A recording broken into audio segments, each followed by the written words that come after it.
My name is Claire Donovan. I was 27 the day my sister married my fiancé. I say it like that because saying it any other way feels like a lie. Because that day changed everything. Not with fireworks or screams, not with confrontations or dramatic scenes. Just a quiet, brutal erasure. I wasn't a guest at the wedding. No, I was part of the staff, wearing the same pressed white blouse and black pants as the catering team, carrying trays of champagne, refilling glasses, moving through the crowd with a smile practiced enough to fool anyone glancing my way.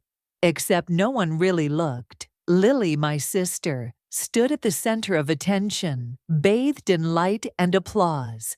She was everything they wanted me to be: beautiful, charming, successful, the golden child, the one who deserved love and celebration. And me, I was the shadow, the one who made sure no glass was empty, the plates stayed clean, and the smiles didn't falter. Invisible and expected to be so. It wasn't just the wedding. It was the years that led here, the years of being second choice, of being dismissed, overlooked, and discarded like yesterday's news. I remember the moment I found out, not with shock or anger, just a quiet sinking feeling in my chest, like the air was slowly being squeezed out of my lungs. He had been mine for 3 years, James, steady, kind, loyal, or so I believed. I told myself I trusted him, that he trusted me. But when Lily came around, everything shifted. The late-night texts I never saw, the whispered conversations that stopped when I entered the room, the smiles that didn't reach his eyes anymore. It was subtle at first, a glance, a hesitation, a call that went unanswered. Then one evening, the truth landed on me like a blow. James left, for Lily. Not quietly, not respectfully. He married her, my sister. They told me to move on, to accept it, to forgive. But they never understood the quiet devastation of losing someone, not just to another person, but to your own blood. I watched from the sidelines as the world around me celebrated her. They threw parties in her honor, poured congratulations like wine, drowning out any memory of me. My parents, they smiled as if nothing had changed, as if their daughter's betrayal was a victory. At family dinners, I was no longer invited.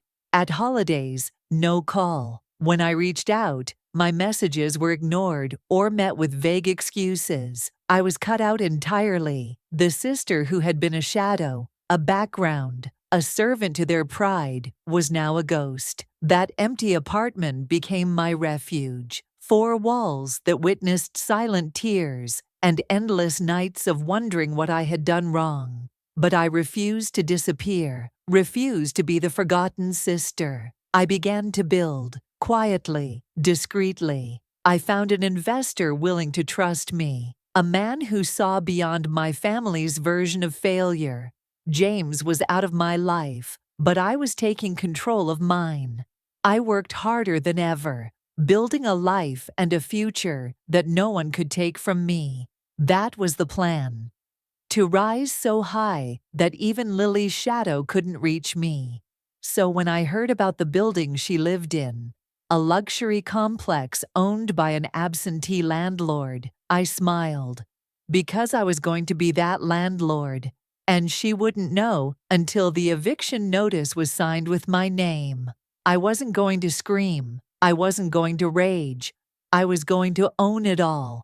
And that ownership would be the quietest revenge of all.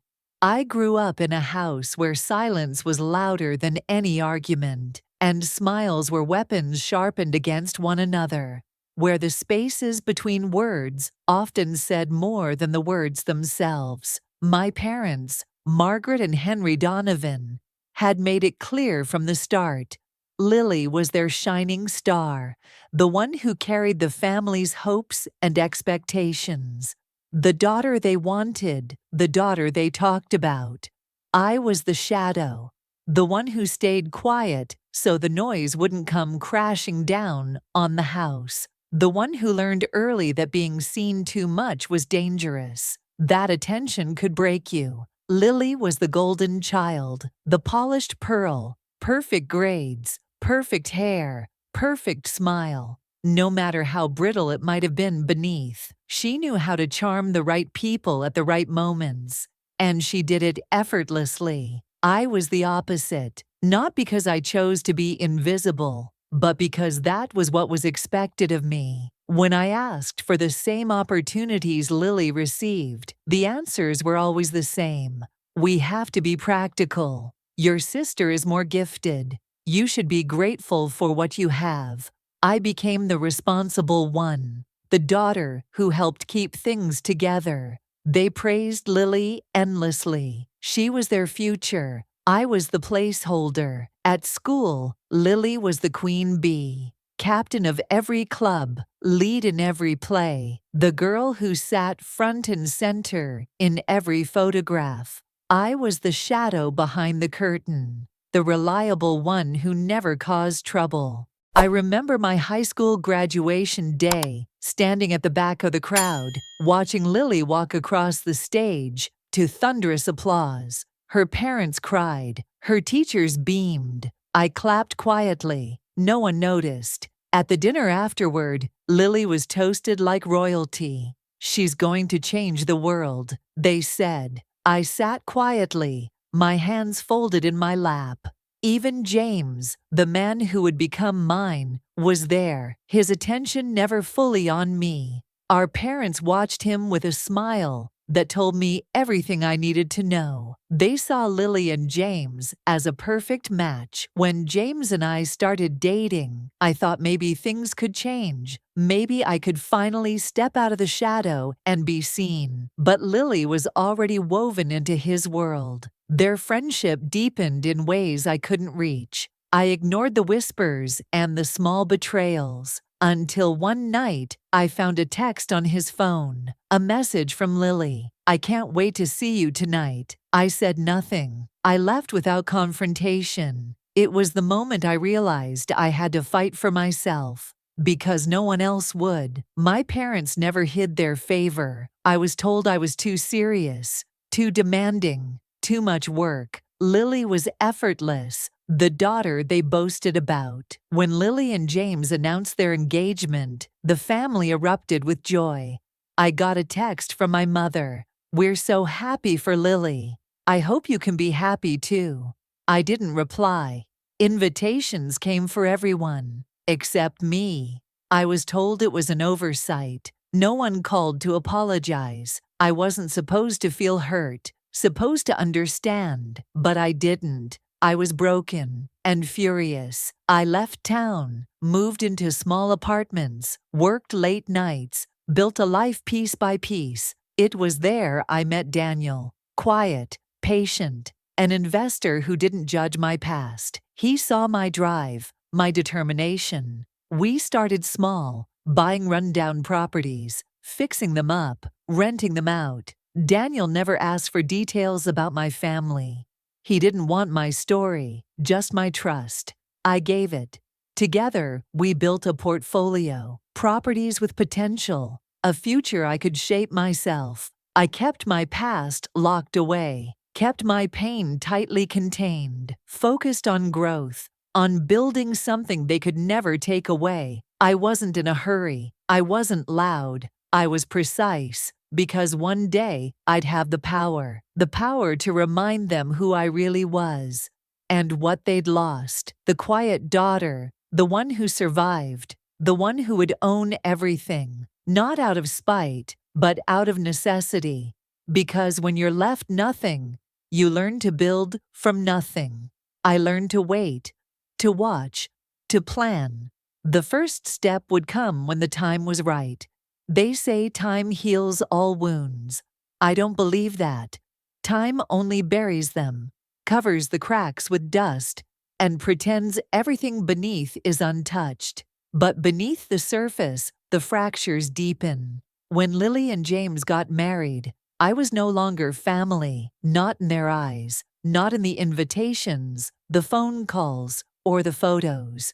My absence was a statement louder than any words they ever said to me. I watched from a distance, through social media and whispered conversations, family dinners where my name was a ghost, holiday gatherings where I was the invisible guest, birthdays celebrated without a call or a card. They made it clear I was not welcome. Even Daniel, steady and unyielding, could feel the weight of it when we passed by their neighborhood, the manicured lawns, the familiar porch lights where I'd once hoped to belong. The silence from my family was not peaceful, it was a weapon, and it cut deeper than any fight. They framed me as the outsider, the one who chose to walk away, the one who wasn't strong enough to forgive. They painted Lily as the victim, the daughter they protected from my bitterness.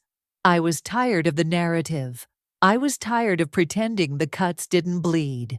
One night, after a long day managing our properties, I sat alone in the apartment Daniel and I shared, the city lights flickering through the window, casting shadows on the walls. My phone buzzed, a message from my mother. "Lily is struggling. We miss you. Please come home." The message was soft, but loaded. A test, an olive branch dipped in poison. I read it twice, then deleted it. I wasn't going back. Not to be the shadow again. Not to be the daughter who bent so others could shine. Daniel watched me without asking questions. He understood that some wounds don't heal with apologies. They only heal with distance. Instead, I focused on what I could control. Our investments grew. Buildings bought, renovated, rented. Every deal brought me closer to a power I'd never had before, a power that didn't depend on approval. Months passed. One day Daniel called me. I found something. His voice was steady, but with an edge I'd never heard before. He sent me the address, a luxury apartment building downtown, the kind of place Lily had always dreamed of living in. Turns out, the building was for sale, foreclosure, a chance. Daniel asked me the question I've been waiting for. "Do you want it?" The answer was simple. Yes. I signed the papers quietly, no fanfare, no announcement. Just the cold, sharp satisfaction of reclaiming something that was never mine. The day I walked through the lobby of that building, I wasn't a tenant. I was the landlord, and Lily didn't know it yet. Owning that building wasn't just about money. It was about control, about rewriting the rules that had always been stacked against me. I started small, a new management company, professional, efficient, impersonal. Lease terms tightened quietly, almost invisibly. Maintenance schedules adjusted, rent reminders sent on time. Every detail polished until the building felt less like a place to endure and more like a statement. No one outside the boardroom meetings suspected the truth. Not Lily, not my parents. They lived their comfortable, distracted lives, unaware that the ground beneath their feet was shifting, slowly, deliberately, because of me. I remember the first time I saw her name on the tenant roster. Unit 407, Lily Wilson, my sister, living under my roof. Her rent was due, just like everyone else's. But this rent was more than dollars. It was respect I'd never received. Weeks passed. The rent climbed, inch by calculated inch. The building's value grew, and so did my quiet satisfaction. Then the messages started. Not to me, of course. They went to the property management email I had set up. Detached, professional. Complaints about the greedy landlord who refused to fix a leaking faucet in her unit. Gripes about new fees and stricter policies. Whispers of frustration and feeling trapped. And the irony. She had no idea who was behind the screen. Who signed those notices? Who approved the hikes? The woman they never took seriously. The sister they thought was invisible. I could have stayed silent. pretended it was just business, kept the distance, stayed out of their view. But this wasn't just about numbers on a ledger. It was personal. Every letter I signed carried my new name, Emma Parker, fresh, deliberate, a shield and a weapon. When Lily's tone shifted from frustration to desperation in her emails, I watched it happen quietly. When she sent a final message, pleading for rent reduction, cloaked in sympathy and veiled threats, I made my move. The eviction notice was drafted and sent the next morning, signed by me, not the overlooked sister, not the girl they dismissed, but Emma Parker, landlord, owner, the woman holding the key to her fate.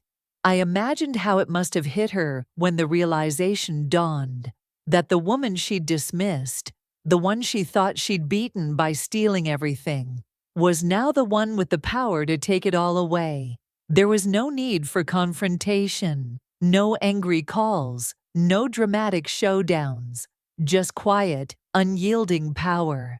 The ultimate payback didn't come from a loud scene or a public reckoning.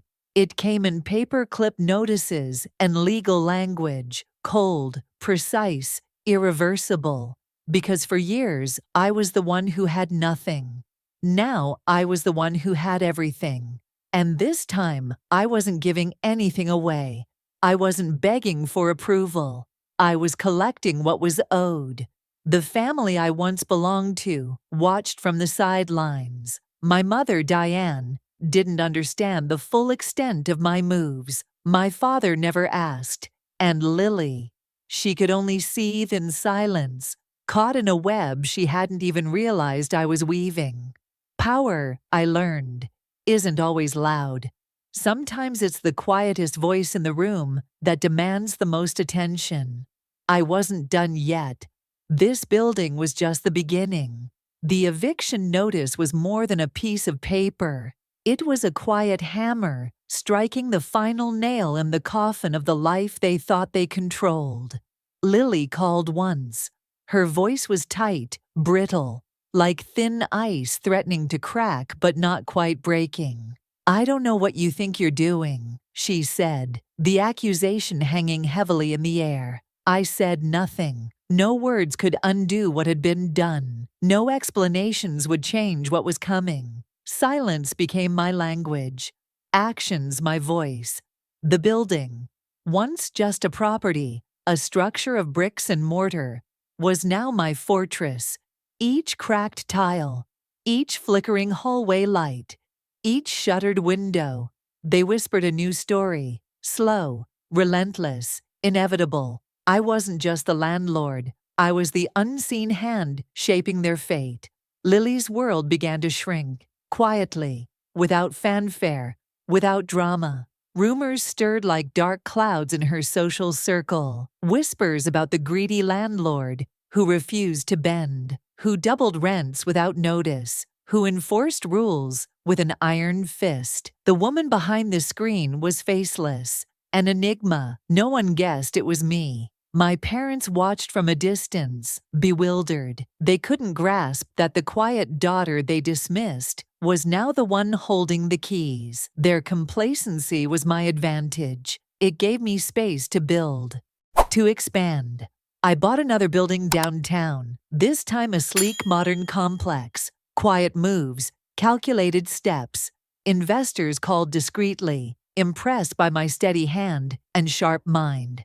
I kept my personal life locked away. No social media posts, no casual mentions, no invitations. The Emma Parker they thought they knew was all business, all control. But beneath the surface, every decision was fueled by something far deeper, by years of betrayal, by wounds left to heal in silence. The woman who had been erased, sidelined, and dismissed was now rewriting the story. One morning, Lily showed up unannounced at the management office of the building she now called home. Her clothes were impeccable, expensive, her hair perfectly styled. But her eyes told a different story. Desperation, fear. "Please," she said softly. Can we talk, just you and me? I looked up from the paperwork I was signing. She didn't recognize me, not really. Emma Parker was not the broken girl who once cried over lost dreams and stolen love. She was the woman who had mastered patience, strategy, control. Why? I asked quietly. Her voice trembled just slightly. I don't want to lose everything, she admitted. I studied her for a long moment. The sister who stole my fiancé, the daughter they celebrated, the woman who thought she'd won it all, now standing uncertain before me. I didn't answer right away. Instead, I thought of all the years I'd spent invisible, all the nights I held my pain close, silent, all the times I watched while she took everything I had dreamed of, all the moments my parents chose her over me, again and again. I'm not here to take everything, I said finally, but I am here to make sure you understand what it means to cross a line. Her face fell, her eyes filled with a fragile kind of regret, but it was faint, too faint to fully reach me. I knew then this wasn't just about an eviction notice or a property deed. It was about respect, recognition, the power to change the story that they thought was written in stone. I offered her a way out, a payment plan, some breathing room, not because I was merciful, but because power is as much about what you withhold as what you give. Lily left that day with no victory, no triumph, only the cold realization that the sister she had underestimated had become a force she could not control. Back in my office, I closed the door and took a long, steadying breath. For a moment, I let myself feel the quiet satisfaction of a plan coming together. This wasn't revenge. It was justice, measured, deliberate, unyielding, and just the beginning. The weeks after Lily received the eviction notice passed without fanfare. No shouting matches, no tearful confrontations, just a slow, creeping silence that filled every room she once called home. It was as if the walls themselves were holding their breath. The luxury apartment building, once a symbol of status and entitlement, was turning into a monument to consequence. Neighbors started to notice subtle glances in the elevator, whispered questions in the lobby. The quiet hum of judgment grew louder with each passing day. Maintenance requests slowed to a crawl. Elevator repairs were delayed. Trash piled higher in the service areas. The glossy veneer of privilege began to chip away. And in the shadows, the people who once walked those halls with confidence now shuffled with uncertainty. My parents observed from a distance, their faces carefully blank. They said nothing. Their silence spoke volumes. One evening, after the office lights had dimmed, I found a note slipped under my door. No signature, no explanation, just a single question. Why are you doing this? I read the note 3 times, folded it neatly, and put it away, because this wasn't about anger. This was about drawing a line they had crossed repeatedly, silencing me, shaming me, erasing me from their lives. When Lily stole my fiancé, they applauded. When I was cast aside, they turned their backs. When they edited me out of every family event, every holiday card, every photograph, they believed they'd silenced me forever. They were wrong. Invisible was no longer an option. A few nights later, Lily showed up again at the management office. This time she wasn't alone. My mother stood stiff and silent behind her, a reluctant witness. Their arrival wasn't a plea for reconciliation. It was a desperate attempt to salvage what was left. "We want to talk," my mother said, voice brittle with years of unspoken regret. The woman who had once told me I didn't deserve their love, who had chosen my sister's happiness over mine every time. I looked at her, no apology in my eyes, only the quiet strength of someone who no longer needed their validation. Lily stepped forward, her voice wavering. Can we discuss a payment plan? Some kind of compromise? I leaned forward, calm but unwavering. Compromise requires respect, I said. Respect means acknowledging what you took. Their eyes flickered with guilt, but no one dared meet my gaze. They knew the truth now. I was no longer the quiet sister they could ignore or dismiss. I was the reckoning. In the following months, I poured myself into the properties under my control. Repairs, upgrades, security enhancements, not for them, but for me. Each project was a reclamation of my dignity, a statement that what was mine could not be broken or stolen. Lily's complaints grew fewer and softer, the sharpness of entitlement dulling. Her social circle shrank. Rumors spread about the strict landlord, making life difficult. I stayed distant, anonymous, the force behind the scenes. And slowly, the family that once ruled my world began to crumble. At one tense family gathering, my mother's voice cracked under the weight of unspoken truth. We never imagined she would fight back. No one answered, because we all knew. They had underestimated me for years. Underestimation had been their greatest mistake, but it was the weapon I had turned against them all along. Winter came, cold and unforgiving. One day, a letter arrived. No return address, no signature, just 4 simple words, written in hurried script, "You win." For now, I kept that letter, folded it carefully, placed it alongside the eviction notice, not as a trophy, but as a reminder. This battle wasn't over, it never would be. But now, I controlled the story. The day she came to see me, the air was thick with something I hadn't felt in a long time. Anticipation mixed with a cautious calm. She wasn't the sister I remembered from childhood, not the confident, careless girl who took what she wanted without asking. This version was smaller, tentative, worn by the weight of her own mistakes. Her eyes avoided mine at first. When she finally spoke, her voice was low, careful. I never wanted it to come to this. Those words felt both true and hollow. She apologized for the lies, for the betrayal, for the family dinners she pretended I didn't exist. She spoke of regret, of guilt that had clawed at her from the moment she realized what she'd done, how she envied my strength.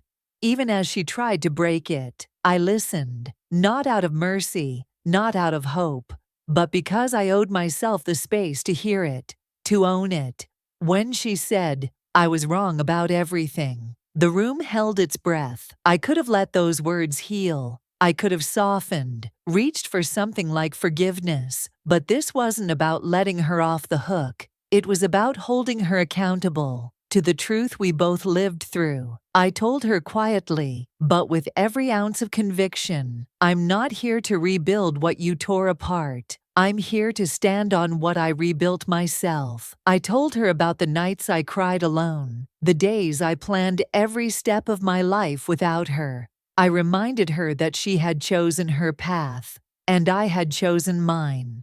She swallowed hard, and for the first time, I saw real fear flicker across her face.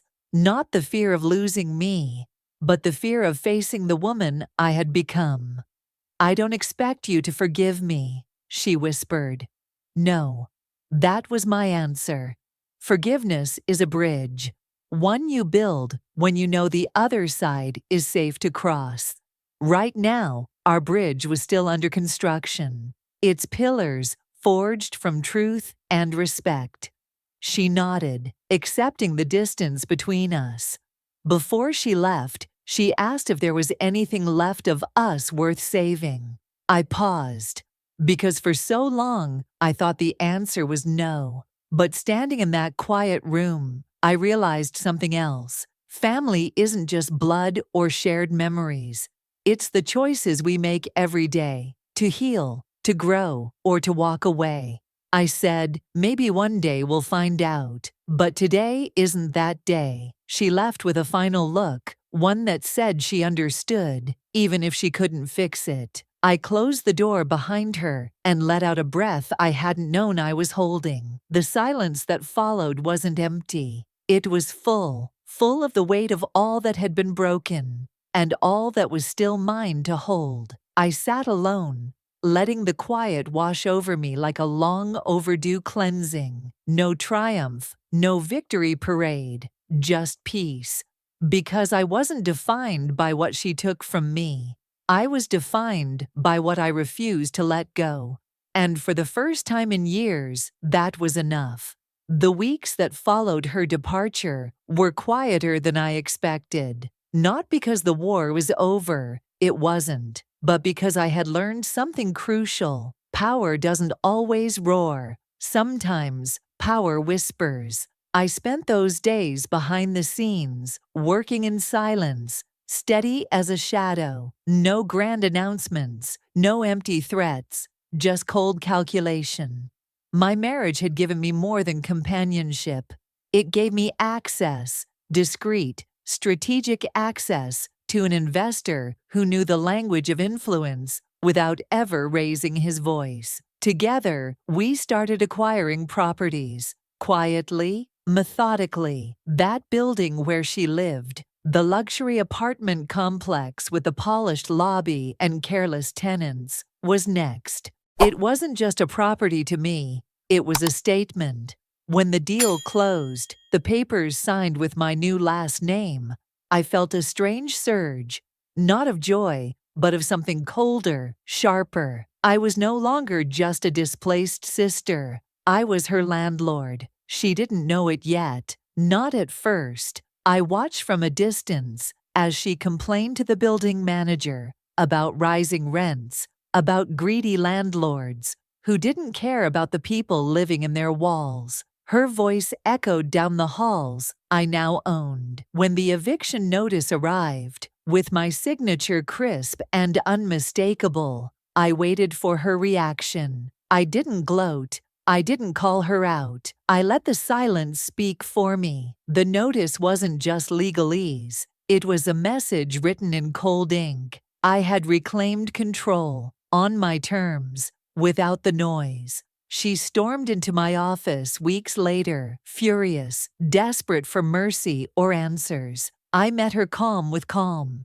There was no room for anger here, only clarity. I told her what she'd always refused to see, that every action has consequences, every betrayal leaves a mark, and sometimes the price isn't paid in moments of fury, but in years of quiet endurance.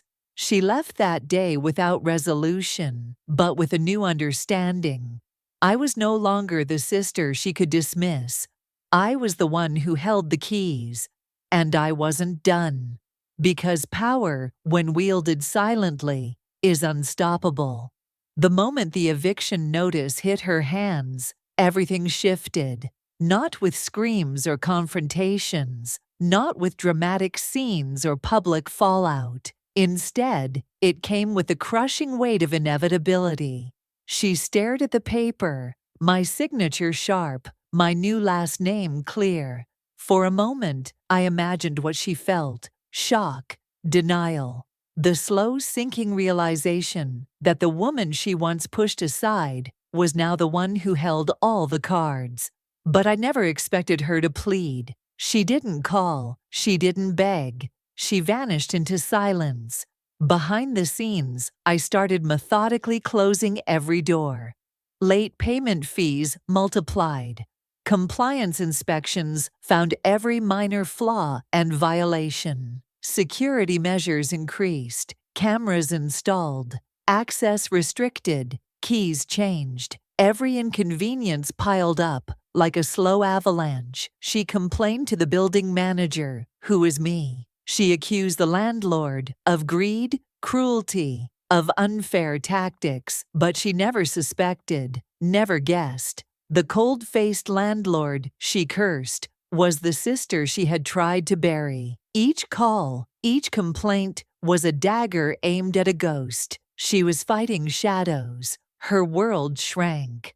Friends who once celebrated her victories stopped returning calls. Invitations to parties and events ceased. Social media posts no longer included her smiling face. The sister who had been the golden child was becoming invisible. And still, I stayed silent. Because my voice wasn't needed. The slow, steady pressure was far more effective. She began to realize the truth only when the final deadline came, packing up her life in hurried boxes, leaving behind memories, belongings, the place she once thought was untouchable. No tears, no farewells, just the cold, clinical closure of an eviction. I watched from my office window as she carried the last suitcase out, no glance back, no hope left. The power I had built, quietly, legally, patiently, was undeniable. I signed the final papers, making it official, the eviction complete. No celebrations, no gloating, just a measured, quiet satisfaction that tasted like justice. Because this wasn't about petty revenge, it was about reclaiming what was mine, about restoring balance where they had tilted the scales. For years, I was the shadow, overlooked, dismissed, forgotten. Now I was the force that changed everything. The reckoning had arrived, and no one would ever forget my name again. Owning the building wasn't enough. I rebuilt it, turning neglected apartments into homes for those who needed a fresh start. No fanfare, no headlines, just real people finding safety. My sister disappeared, moved away. No calls, no contact. I didn't reach out either. This wasn't revenge, it was closure. I claimed my dignity, my legacy, built quietly, on my terms, not with anger, but with strength, with truth, with the woman I always was.